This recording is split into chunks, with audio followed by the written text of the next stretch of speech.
Всем здравствуйте! Вы на канале Jeans Evolution. Меня зовут Наталья Зайдль. По просьбе моих дорогих подписчиков сегодня я покажу несколько узоров сашика, выполненных на швейной машинке. Но перед этим я хочу затронуть два момента. Первый. В комментариях к видео и в соцсетях мне указывали на неправильное произношение слова сашика. Я к этому вопросу подошла основательно и попыталась найти в интернете, как же все-таки произносится это слово. Я нашла по меньшей мере 5 вариантов, в том числе и от носителей языка. Что я нашла? Сашика, сашика, сашико, сашко, сасико. Смею предположить, что эти произношения могут зависеть от географического расположения носителя языка. В России, например, и окают, и акают, и гыкают.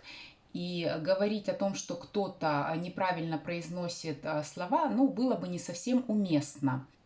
Зачастую иностранные слова в любом языке адаптируют под характерную родную артикуляцию и интонацию. Тот же самый Mitsubishi и не Mitsubishi вовсе, а Mitsubishi, то же самое Фукушима, Хирошима и так далее. Поскольку однозначного ответа я не нашла, я пока буду произносить сашика.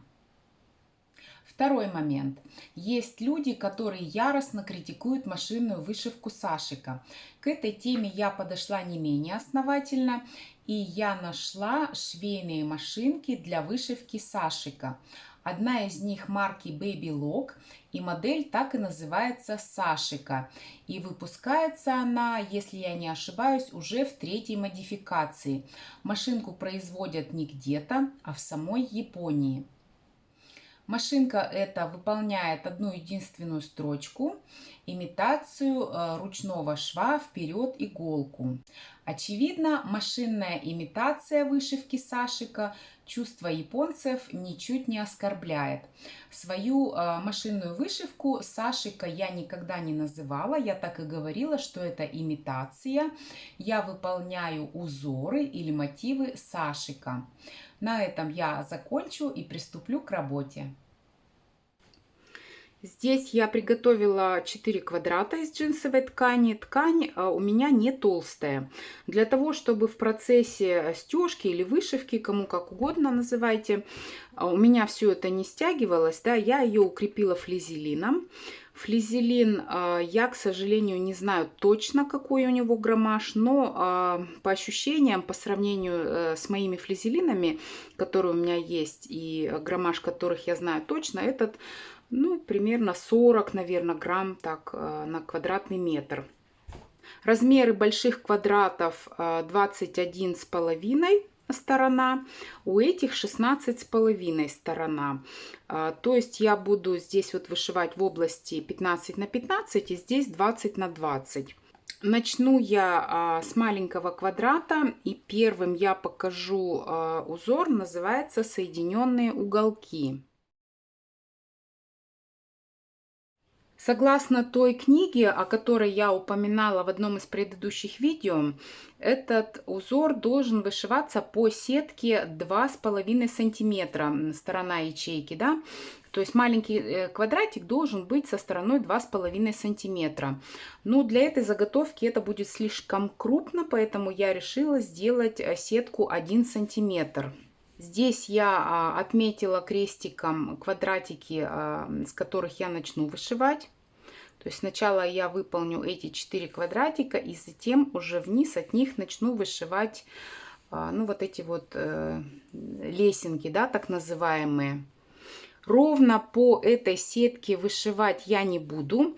Я сделаю длину стежка 5 миллиметров. Вышью сначала эти 4 квадратика и посмотрю, как эти у меня 5 миллиметров, да, вот в этот 1 сантиметр уложатся. Если у меня будет какое-то смещение, я эти линии потом, буду использовать просто как ориентир, чтобы соблюдать перпендикулярность. Верхнюю нить я взяла белого цвета, обычные нитки полиэстер. Я выбрала стежок вперед-назад, вперед, для того, чтобы у меня создавалось ощущение толстой нити. Вниз я поставила голубую нить, ну вот под цвет основы. Так, поворачиваю ровно под углом 90 градусов.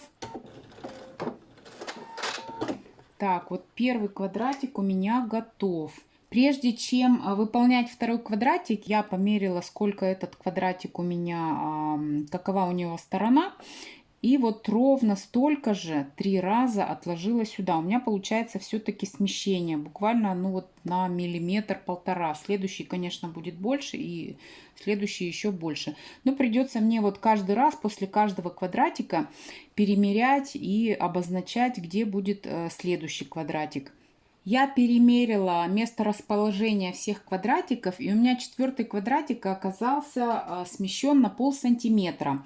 Может быть, это связано с толщиной маркера, может быть, шкала измерения на линейке не совсем совпадает со шкалой, вот, которая заложена в программе этой машинки.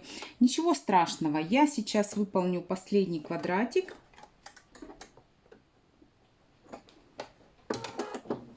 Вот у меня машинка ставит точечную закрепку. Я делаю 2 стежка. Я не тороплюсь, потому что вот от этой первой линии будет зависеть весь узор. Вот. Хвостики, которые здесь в самом начале образуются, я их потом заправлю иголкой на обратную сторону. Вот так вот с обратной стороны получается. Это уже вот хвостики в конце шитья образовались. Сейчас я начну выполнять второй ряд, вот эту лесенку. Для того, чтобы мне понять, откуда начинать, я померила вот эти квадратики, да, длину стежка, нарисовала здесь вот вершину этой лесенки, где на каком расстоянии она будет находиться между этими квадратиками, и от нее вот так вот вниз, да, нарисовала, как эта лесенка пойдет. И отсюда я ее начну. И потом уже, ну вот я уже не стала дальше рисовать, я просто буду поворачивать и выполнять эту лесенку.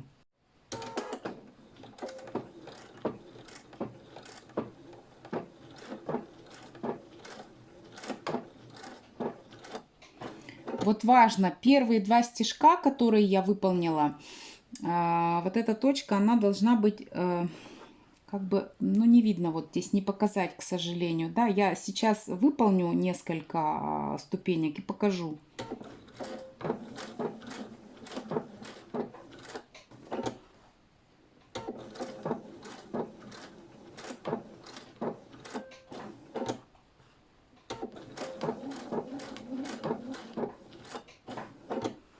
Так, вот что я хотела показать, да, то есть чтобы вот эти линии, они шли по одной, как бы, да, вот эти вот стежки по одной линии. Ну вот я сейчас их закрашиваю, это потом все исчезнет, конечно же. Мне главное показать, то есть вот это одна линия, да, потом вот это одна линия. То есть так можно себя контролировать, да, насколько перпендикулярно у вас идет вышивка. Вот как получилось.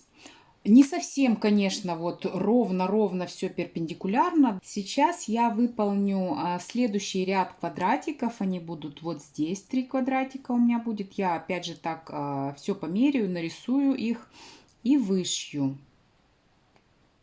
Здесь я ограничилась лишь верхней стороной квадратиков. Да? Ну вот я отсюда начну 2 стежка и потом поверну по кругу. То есть мне этого достаточно. Линии у меня стали ярче, я утюгом здесь приложилась. Сейчас я выполню те же самые ступеньки, да, только в зеркальном отражении с вершинкой вот здесь внизу. Ступеньки я отзеркалила, и раппорт рисунка у меня уже выполнен. То есть следующий ряд я начну вот с этих же квадратиков. Здесь я их сейчас намечу и продолжу вышивать до конца. И покажу, что получилось. Узор соединенные уголки вышивать я закончила. Вот так это выглядит. Я здесь не стала продолжать вот эту лесенку, потому что вершинка у меня идет прямо по срезу. Я оставлю так. Это все-таки образец. Может быть, я потом куда-то его и пристрою. Те, у кого нет такого стежка вперед, назад, вперед, могут спросить вполне заслуженно, а что делать нам? Следующий узор я буду делать толстой нитью, обычным стежком. Сейчас я посмотрю, что у меня есть, какие нитки. Так, вот эти вот мало здесь совсем. Так, вот белые я нашла, нить толстая. И ее может не хватить. Так, ну здесь мало тоже. Здесь тоже совсем мало. Вот есть бежевый такой, светло-бежевый. Ну, я их буду сочетать в случае, если мне белой нити не хватит. Мне придется поменять иголку. Я поставлю иголку номер 110. Ну, понятно, да, нить толстая.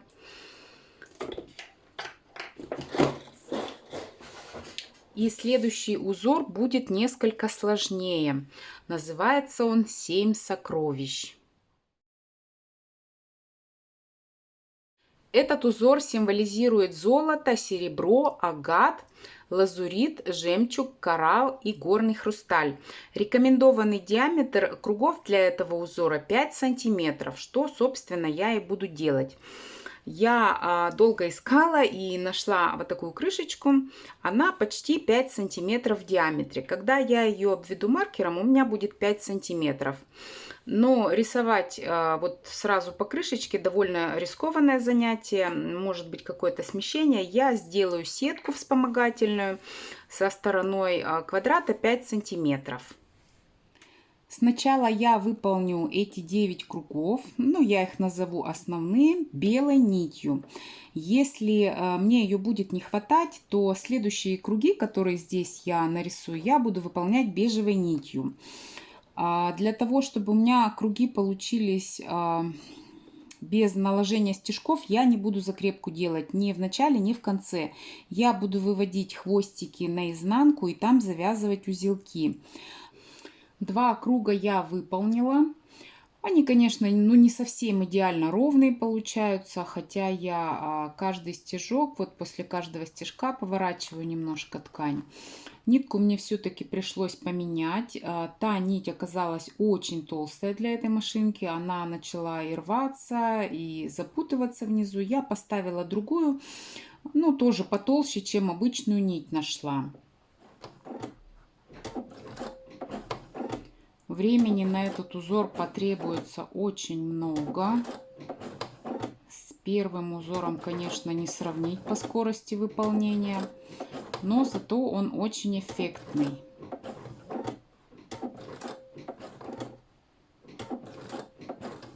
Это еще учитывая то, что лапка у меня поднимается автоматически, когда иголка находится в опущенном состоянии. 9 кругов я выполнила. Сейчас я нарисовала сетку, да, еще одну вспомогательную. Линии этой сетки проходят по центру этих кругов, как горизонтальные, так и вертикальные. И затем нарисовала еще вот в каждом квадратике тоже круг. Сейчас здесь вот круги, да, здесь полукруги, здесь четвертинки круга. Узор 7 сокровищ готов. Круги у меня получились не совсем ровные, но это дело практики. Если заниматься этим почаще, то, конечно, будет получаться ровней. Нить, конечно, тут хотелось бы тоже видеть потолще. Ну вот если сравнить с предыдущим, да, образцом, здесь, где имитация толстой нити, оно выглядит ярче. Но здесь и нить у меня не белая, она цвета слоновой кости. Если бы я взяла белую нить, может быть, получилось и поярче. Но у меня, к сожалению, этой толщины нет белого цвета. Да, вот не обращайте внимания, это не грязь, это у меня сегодня чернильный патрон лопнул в ручке, поэтому вот пятна. Еще хочу сказать следующее. Меня спрашивают в комментариях по поводу моей швейной машинки и просят показать, да, как она работает. Машинка у меня PFAF Creative 3.0, и следующее видео будет посвящено швейной машинке. Сейчас я покажу узор ромбические синие волны. Узор этот достаточно простой, и мне он очень нравится.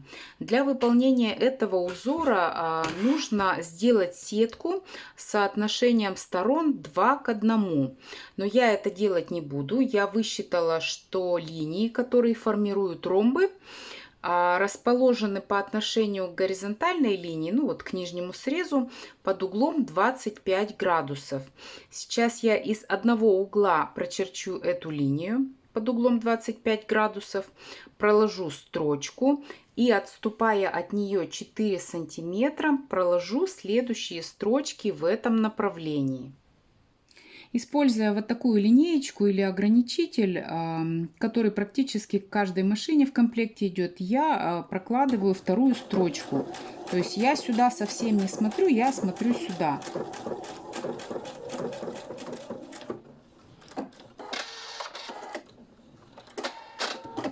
Вот. Таким же образом я сделаю все остальные линии. Я начинала с линии вот с этого угла. Сейчас я с этого угла прочерчу также линию под углом 25 градусов и проделаю все то же самое. Сейчас мне надо будет заполнить ромбы 3 ломаными линиями, то есть в каждом ромбе по 3. Как я буду определять, где мне повернуть линию? Я таким образом сейчас проведу вспомогательные линии, да, вот здесь вот четко они должны проходить вот по этим местам, где идет пересечение линий. И выполнять я начну со средней линии. Сторона ромба у меня получилась 5 сантиметров. Я ее поделю на 2. И от этой точки, да, я пойду вот таким образом, дойду до сюда и пойду в другом направлении. Когда я средние линии во всех ромбах выполню, я буду делать линии, которые ниже, точно таким же образом. То есть вот это расстояние поделю на 2 и точно так же вот выполню эти линии. Ну и здесь, соответственно, тоже. Для выполнения средних линий я переустановила этот ограничитель на 2,5 сантиметра.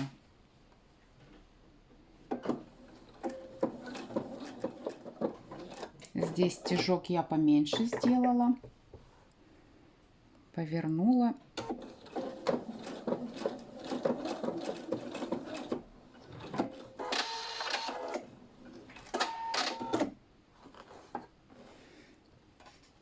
В остальных ромбах я сделаю все то же самое. Средние линии я уже выполнила, и сейчас я буду выполнять вот эти линии, которые несколько ниже. Для этого я вижу два возможных варианта. Вот линеечка здесь уже не нужна. Сейчас я опущу лапку. Вот первый вариант. Позиционировать таким образом лапку, чтобы с каждого края оставалось равномерное, ну вот расстояние до линии, да, иголка стоит по центру. И таким образом прокладывать строчку. Второй вариант. Можно ориентироваться на правую линию. Ну, кому удобно, можете на левую ориентироваться. И спозиционировать иголку таким образом, чтобы строчка шла также вот по центру между этими двумя линиями. Я ни тот вариант применять не буду. У меня есть лапка пошире. И вот, как видите, она здесь совсем идеально вот по размеру подходит. Ну, у кого нет лапки пошире, конечно, первые два способа выбирайте любой. Готово. Хвостики сейчас я все заправлю наизнанку и выполню последние ромбики, последние ломаные линии точно таким же способом. И покажу, что получилось. Узор ромбические синие волны готов. Как вы видите, узор этот достаточно эффектный. Сейчас я выполню последний узор в этом видео. Называется он спираль. Узор с элементами в виде спиралей выполняется на основании 4 квадратов. Я сейчас эти квадраты нарисую, да, с помощью своего самоисчезающего маркера. Квадраты у меня получились со стороной 10 сантиметров. По ширине вот этой линейки я сделала. И сначала я выполню 3 вертикальные и 3 горизонтальные строчки. Квадраты готовы. Сейчас мне нужно будет заполнить каждый квадрат квадратной спиралью, да, ну если так можно выразиться. И каждый ее завиток будет находиться на расстоянии 1 сантиметр от предыдущего. Для этого я настрою положение иглы, вправо-влево отрегулирую, да, чтобы у меня все ровненько получилось. И начинать я буду каждый раз из левого верхнего угла, отступая отсюда 1 сантиметр. Здесь, здесь, здесь и здесь. Вот здесь я ориентируюсь по левой линии. И каждый раз, доходя до угла, сейчас покажу, я поверну и померяю. То есть вот здесь вот видно, что я еще один стежок сделать могу. Вот, у меня получается ровненько. Если бы у меня расстояние было меньше или больше, вот от края лапки до этой линии, я бы просто вот этот последний стежок сделала меньше или чуть больше.